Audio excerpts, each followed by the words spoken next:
everyone, grab yourselves a drink and let's get into it.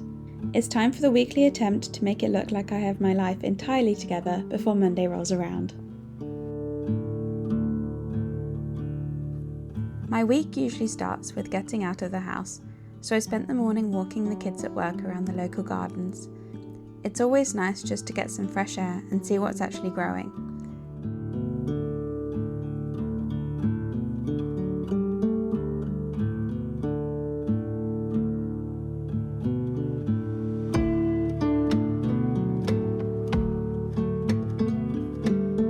Over the weekend, Rupert and I made the long drive to my mum's for her birthday barbecue.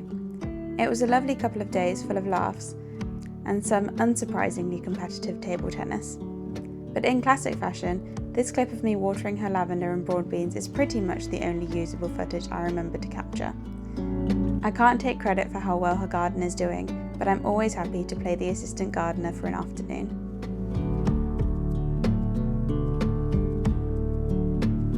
I started with a general tidy of the kitchen and then decided to tackle the drinks cabinet. I actually do this kind of household management for a living as a nanny, but there is definitely a different kind of motivation required to come home and do it in your own space.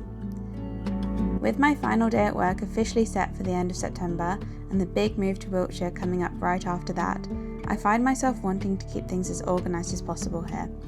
It feels like if I let my flat descend into chaos now, I'll just be packing up chaos when the time comes.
Next on the agenda was the living room, which basically means dealing with the daily, slightly losing battle against the sheer volume of cat hair on the furniture.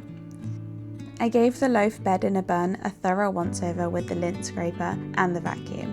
Obviously, my cat had to sit there and supervise the entire process to make sure I wasn't doing a terrible job. He is highly critical of my vacuuming techniques. The amount of fur 2 animals can produce is actually staggering. Sometimes I wonder why I bother, but then I sit down on a hair-free sofa for exactly 5 minutes and decide it's worth the effort.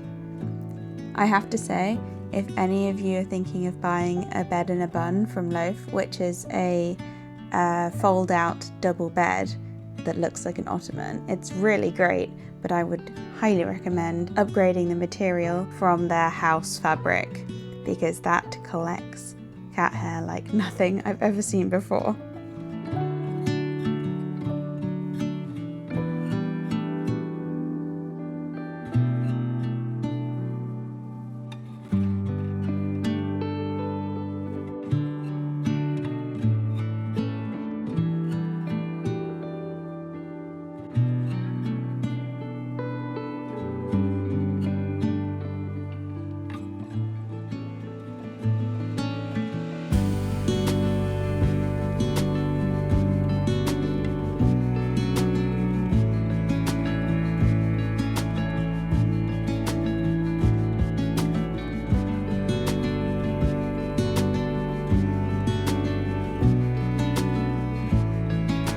Finished up by dusting the TV stand and running the vacuum over the floors.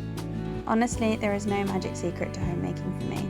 It's just putting everything back in its place, wiping away the dust, and repeating the process week after week. It's not glamorous, but getting it done early in the weekend makes such a difference to my mood. It's like clearing off a physical to-do list so I actually have mental space to enjoy my Sunday.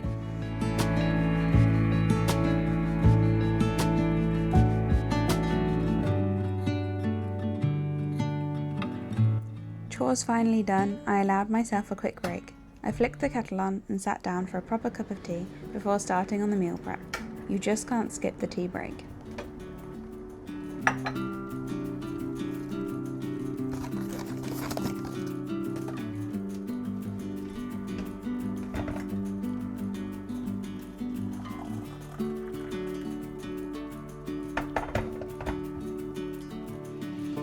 Today, I've been wanting to try making a budget-friendly version of my go-to sweet treat from M&S, their strawberries and cream chia pudding. I buy them way too often when I'm out, so I figured I should probably just learn how to make it and save myself a bit of money. I'm using these leftover glass yogurt pots, which I knew would come in handy someday. I started by doing a layer of finely chopped fresh strawberries mixed with a bit of M&S mixed berry compote. I also added a splash of whole milk kefir and a dash of lemon juice, and then gave it a good stir.